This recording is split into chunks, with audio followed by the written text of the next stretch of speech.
Today on the official Marvel podcast, Uncanny X-Men writer Gail Simone and Marvel Comics VP and executive editor Tom Brevoort join us to discuss the next era in the X-Men saga, Shadows of Tomorrow. It's just been probably the most fun book of my career. I love the tone and the setting and, of course, the characters and the artists that are working on it as well. Plus, we'll hear from Marvel Comics assistant editor Lindsey Cohick as she guides us through Gail Simone's incredible body of comics work at Marvel. Finding the right adversary for a hero, I feel like, is half the battle when writing superhero comics, and I think Gail does a really good job of finding those right villains to go against the heroes. We're also recapping Jessica Jones' television adventures ahead of her return in Season 2 of Marvel Television's Daredevil, Born Again. I'm Evan Narcisse. I'm Preeti Chibber. And this is the official Marvel podcast.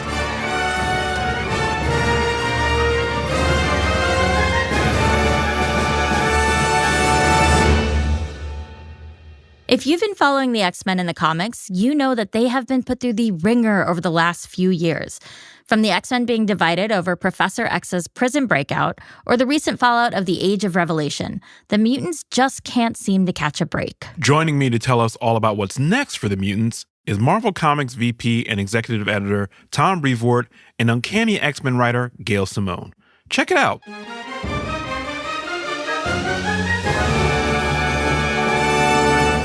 Well, thank you guys so much for coming back to the official Marvel podcast and joining us.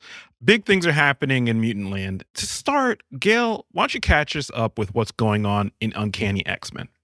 Okay, so we are loving the Southern Gothic vibe of this book. We're exploring different thematic styles of horror in that setting. So we've got cosmic horror, cinematic terror, technological nightmares. It's just been probably the most fun book of my career. I love the tone and the setting and, of course, the characters and the artists that are working on it as well. And then Age of Revelation was the classic dystopian horror. So we're just kind of like, and then we have some stuff that's coming up that I'm super excited about that takes us even in a different horror direction. Awesome. Been loving everything you've been doing on the book, Gail. Tom, Gail mentioned Age of Revelation, which is the event that's leading into what we're here to talk about, Shadows of Tomorrow. Can you talk about what Shadows of Tomorrow is? How does it differ from what's been happening in the X-Men corner of the Marvel Universe? Age of Revelation carried all of the X books a decade, X years into the future, where we saw a number of events play out across a number of titles to a number of characters and got a glimpse of what things might be like for all sorts of individuals in the future. And a couple of people have come back from the future with some knowledge of those happenings. So going into the Shadows of Tomorrow umbrella, essentially all of the characters and all of the books are sort of operating in contra to what we just saw in Age of Revelation. And so when certain characters or moments or interactions or things start to pop up in different titles across the line, there's a recognition factor and an additional friction to them, even beyond what might be going on in the specifics of the story at that particular moment. The slogan for this new era is survival demands unity. The X-Men are kind of in different factions. They're not like all fighting each other, but like they're in different parts of the country now all together. So what does unity mean? What does it look like for the X-Men right now in this particular point in time? And how feasible is true unity for mutant kind right now? Let's start with Tom. Well, the first part of that is pretty simple. In March, we're launching a book called X-Men United, which is probably has a little something to do with why that tagline exists the way it does. Coming out of a time in which pretty much every mutant on the planet was in one place on one island together and more or less working in lockstep. Coming out of that, I very much wanted to scatter the various characters around the world and to give them all individual points of view on what the best thing to do is next. And we've seen that play out over the course of the past 18 months or so. But the reality is these are all characters that have long and fairly intense relationships with one another, and you're only going to be able to keep them so separated for so long. And so particularly in the pages of X-Men United, that's going to be kind of a clearinghouse or crossroads for the entire line, where characters who are in all the various books and some characters that presently are not in books can come in and pass through and encounter and interact with one another. It doesn't mean that all of the X-Men are suddenly going to once again be in absolute lockstep, but it gives you a place and a playground where we can see some of these different characters butt up against one another in interesting combinations. That's great. And Gail, you're one of the people steering one of these X titles. So let's talk about how Uncanny explores the theme of unity and how the storylines you're working on are going to fit into the wider X-Men story.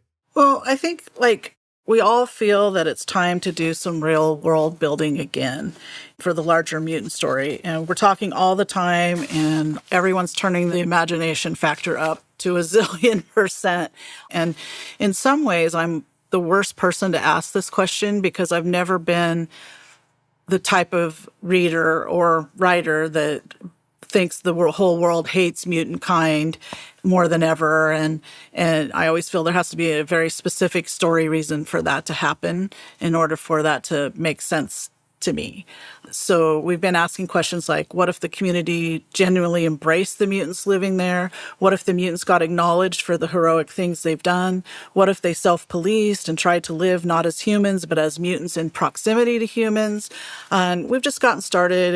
And I did that one story where they had like a celebratory fair in New Orleans. So New Orleans is really becoming a place where this is an example of how mutants and humans can live together and celebrate each other.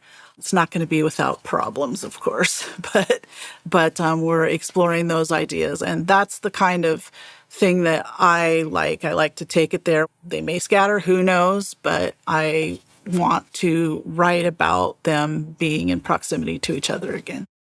Getting back to the upcoming launch of all these new titles, Tom, can you talk about some of the new books that we're going to be seeing as part of Shadows of Tomorrow? Let's start with Cyclops. Sure. Well, Cyclops is kind of close to my heart because I'm like the oldest Cyclops fan around here. And the idea is to try to do for Cyclops what the original Chris Claremont, Frank Miller Wolverine limited series did for Wolverine.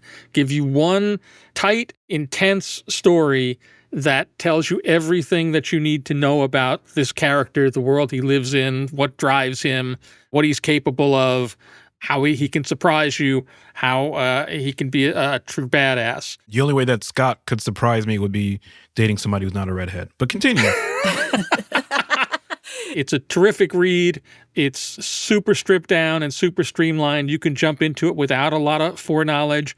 And, our hope is kind of that between all the fans that sort of clicked to Cyclops in X-Men 97's first season and all the fans that are super excited seeing that James Marsden clip from the Doomsday trailer, if they want to sate their hunger for some Cyclops, here's exactly the perfect place to turn. Okay, let's talk about Rogue. Rogue is really just an opportunity to do a deep dive into Rogue as an individual character and to kind of pull on some of the relationships and the past strings that she's got that we just haven't really touched on in a while.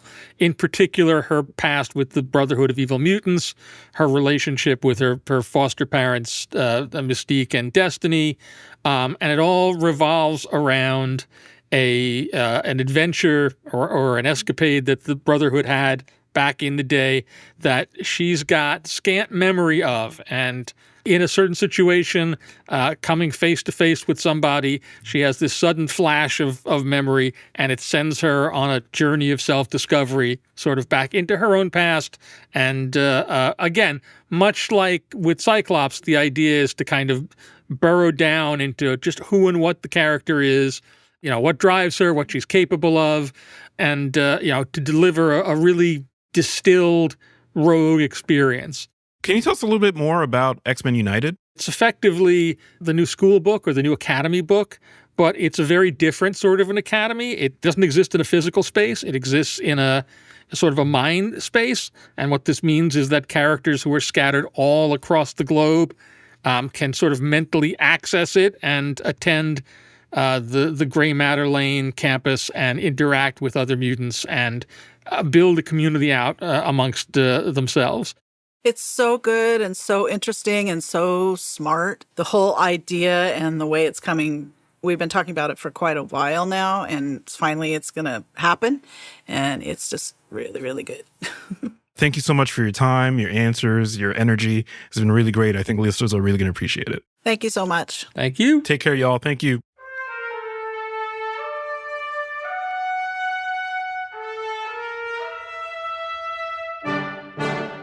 Honestly, I could listen to Gail Simone all day. She is a true comic book legend. She really is, Preeti. I mean, she's the first woman to be the sole ongoing writer for Uncanny X-Men. Even now, she continues breaking barriers. And she does it on, work that is so funny and heartfelt and dynamic. She's really can capture characters at their best and worst and still keep you reading. It's great. I was trying so hard not to geek out during this interview and go full comic book nerd. But that's what this next segment is for. Recently, I got a chance to nerd out over Gail Simone's body of work at Marvel with assistant editor Lindsey Cohick. So if you're curious about Gail's previous comics or just looking for a good place to start reading, you'll want to hear this. I am very excited to be joined by the wonderful Lindsey Cohick, assistant editor in the X-Men office. Lindsey, why don't you start by telling us about some of the books that you've been working on recently before we get to this amazing list?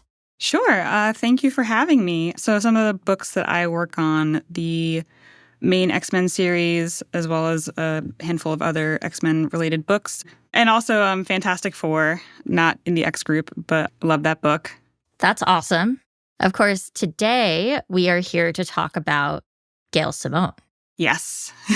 We've got a list of comics to go through, both for people who are coming to it now or just want to get a refresh on all things Gail. And the first one on the list is Deadpool, 1997, numbers 65 through 69, which were written by Gail Simone, and the artist is the Udon Comics Company.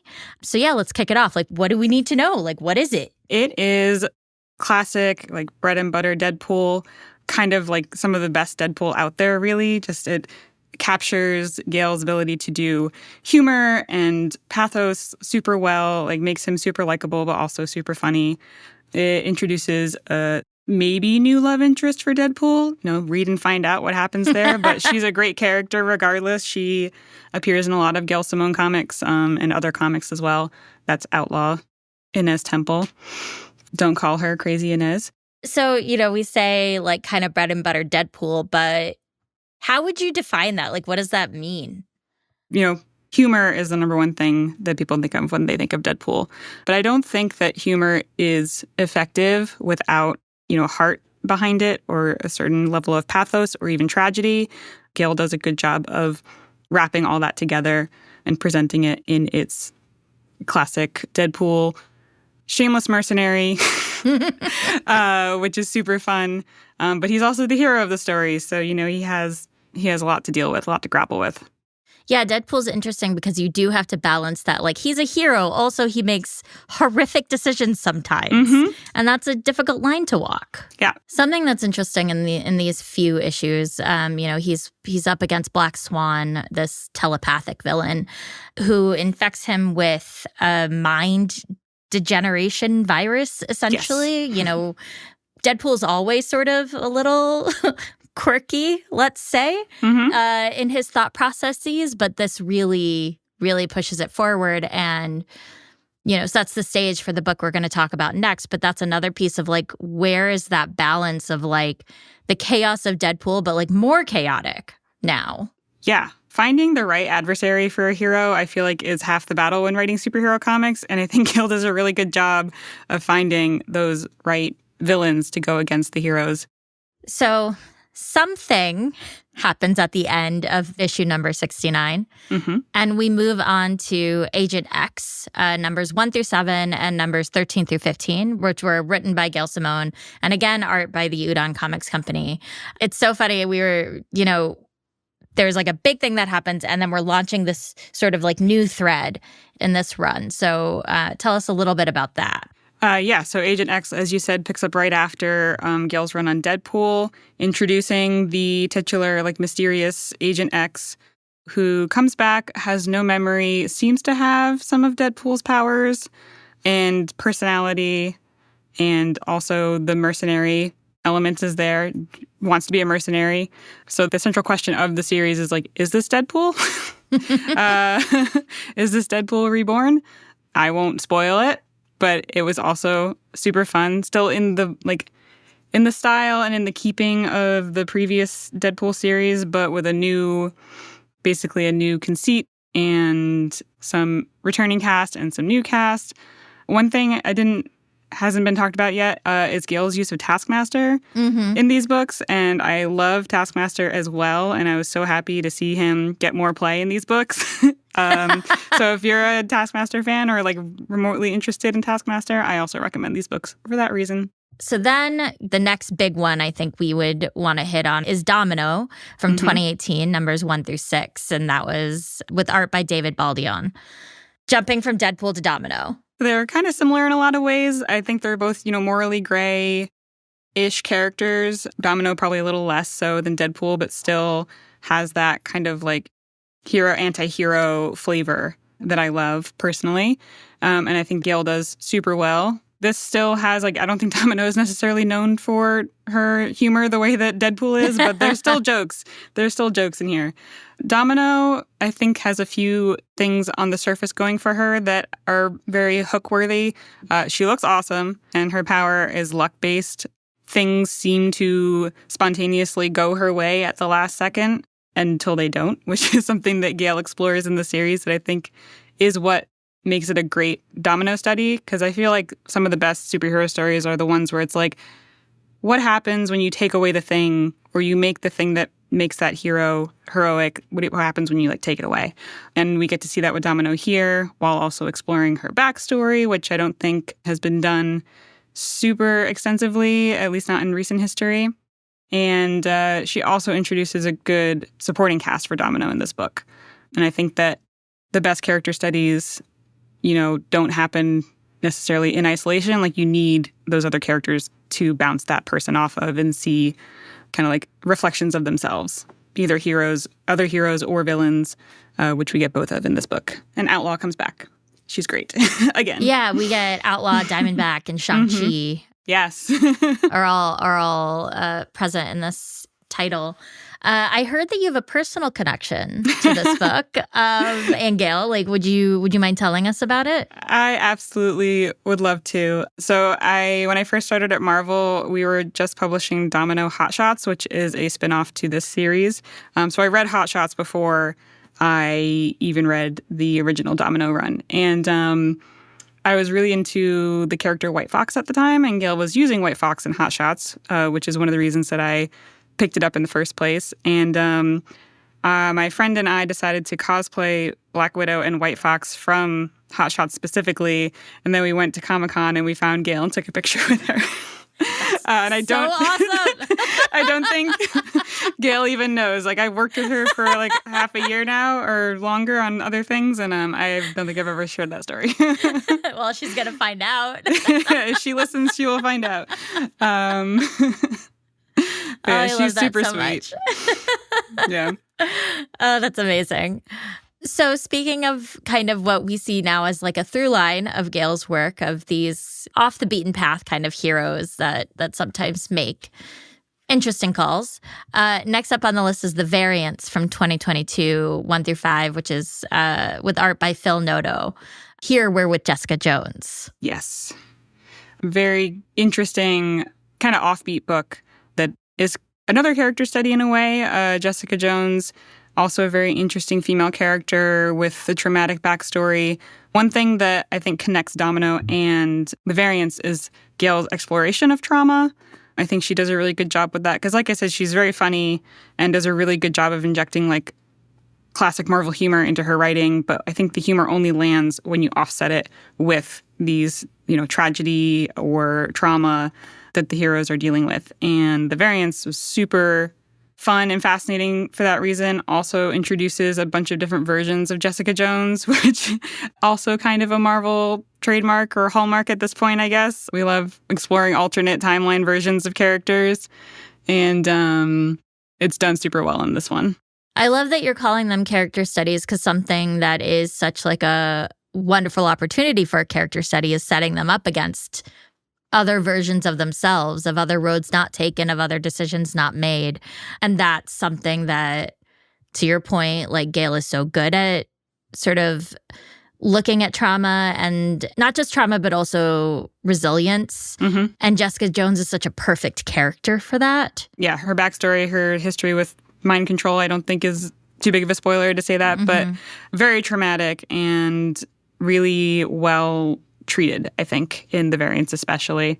I think that Gail is just in general very good at dealing with characters, and also very good at dealing with female characters in particular, making them feel well-rounded, making them feel like real people. And, you know, she does female characters of all stripes, so they're not all the same kind of woman. They're all different kinds of women, and they're all great. Well, coming up to current era, we're with the Uncanny X-Men from 2024 with art by David Marquez. So this is where we are right now with Gail. What can you tell people about it? It's so fun. I might be a little bit biased because this is one of the books that I work on, but I did come in partway through. So, you know, up to, I think, around issue 14, there was another assistant working on it. I took over at that point, and so I've been catching up since then. And team books are hard to begin with. And then she not only has the core X-Men, or Uncanny X-Men team, technically. So, you know, it's like Rogue, Gambit, Jubilee, Nightcrawler, Wolverine. A perfect X-Men team. Yeah, they're awesome. Like, what more do you need? And then she introduces 4 new characters who are young, you know, teenage mutants who are, in my mind, kind of like instant classic characters. Jitter, Calico, Ransom, and Deathdream. And yeah, she just does the balancing of the different personalities really well, giving them all their time to shine while not, you know, pulling focus from the story too much. Because as much as she does, you know, amazing character studies, none of them are without plot. And, like, none of them are without a story that will also hook you. So don't go into it thinking, like, oh, I'm just going to learn about this character's backstory. It's like, no, there's also new stuff that's happening and crazy new stuff, exciting new stories in each one. And Uncanny X-Men, I feel like, is a showcase of, like, all the best Gail Simone work. Yeah, we've got Rogue right now sort of at the forefront of the group, right? Yes. It's in New Orleans. It's ongoing, which is awesome, which means there's always more story to get.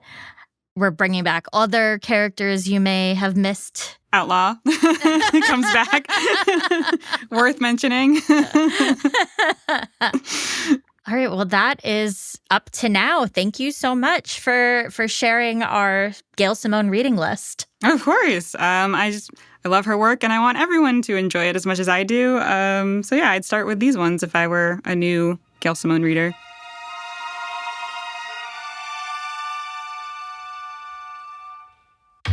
Listeners, do you have some weird, unexplained drama happening in your life? Has your spouse been sneaking around lately? Is your daughter acting strange? If so, it might be time to call everyone's favorite superpowered private investigator, Jessica Jones. New York may be the city that never sleeps, but it sure does sleep around. Not that I'm complaining. Cheaters are good for business. A big part of the job is looking for the worst in people.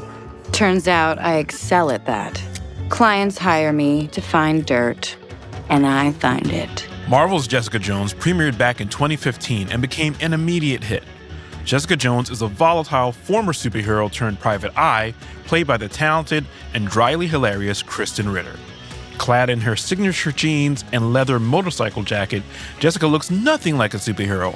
While she swears her days of do-gooding are behind her, Jessica's super strength still comes in handy when helping her clients, even if she does claim to only take on their cases to make a quick buck. You a PI? I'm just trying to make a living. You know, booze costs money. Usually.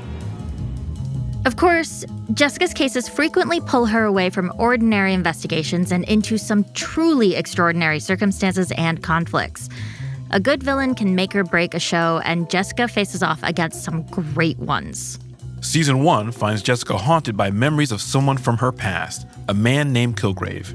Kilgrave is an entitled, charismatic telepath who seeks to control Jessica's super strength for his own nefarious purposes.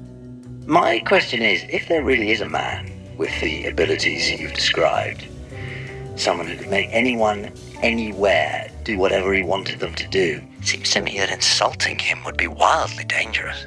Or, let's just say it, stupid in the extreme.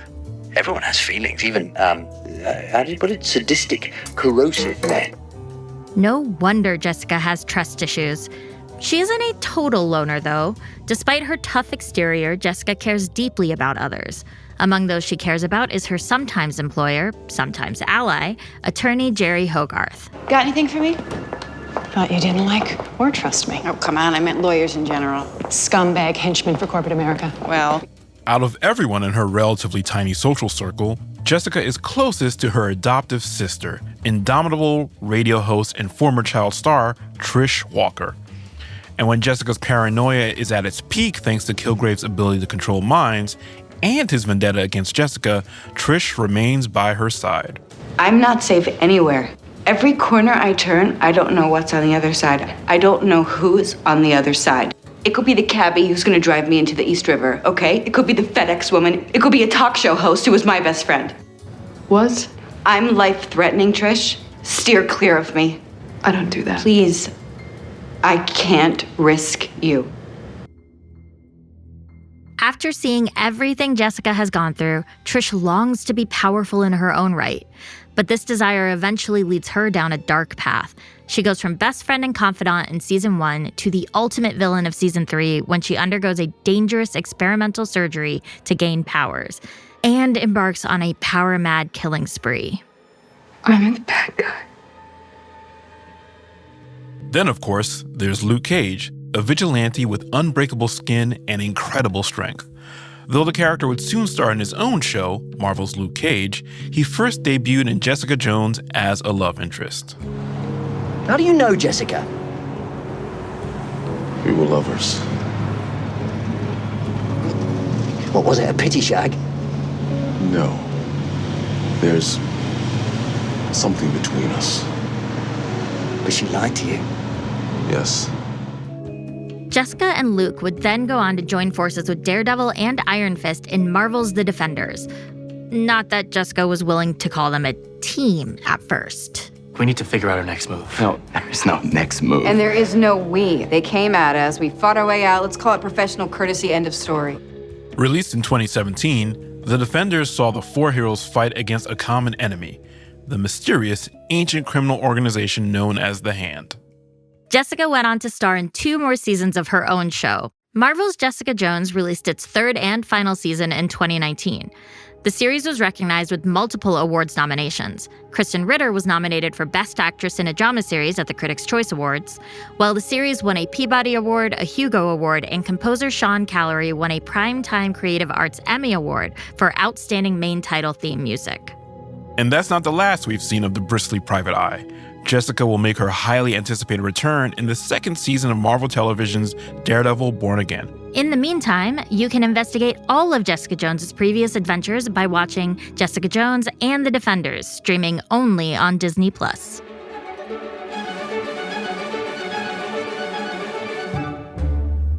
It's difficult to be a comic book reader and not be a fan of Gail Simone. The stories she writes are always a good time, and the more of her work you read, you realize not only is the action great, but she's adding depth, context, and personality to our favorite comic book characters on every page. She makes it look so easy. Both Preeti and I are writers ourselves, and we gotta tell you, Gail is one of the best who does this craft. I've had the opportunity to speak with Gail Simone before, the last time being the July 31st, 2024 episode of this podcast. At the time, Gail was just beginning her run writing the Uncanny X-Men. Her core team was, and still is, made up of some of the most well-known mutant characters: Wolverine, Rogue, Gambit, Nightcrawler, and Jubilee. But the team would soon find themselves taking 4 new young mutants under their wing and protection. I asked Gail about how introducing new characters into the tapestry of the ongoing X-Men story, or any long-running team for that matter, benefits the story and lore. What she said made me think about how a story can both change our perceptions of long-running characters and reflect the current world outside our window. You know, when you have these characters that have been around for 60 years plus, There's things that maybe are going on currently that aren't addressed in, our other characters or other books that we've seen before. And that's what I look at when I'm creating new characters.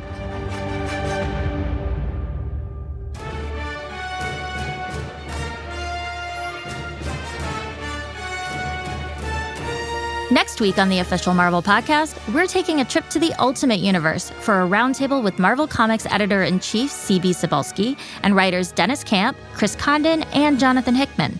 What's different about Peter Parker if he doesn't get his powers when he's a kid, but he gets his powers later when he already has had a life of great responsibility in another kind of way, and has a wife and a kids and a career, and it's faced with the modern dilemma of, I guess it's not even a modern dilemma. Is midlife crisis a modern thing? I don't think so, right? Until then, make sure you're subscribed to the show wherever you listen. This episode of the Official Marvel Podcast was hosted by Evan Narcis and me, Preeti Chibber.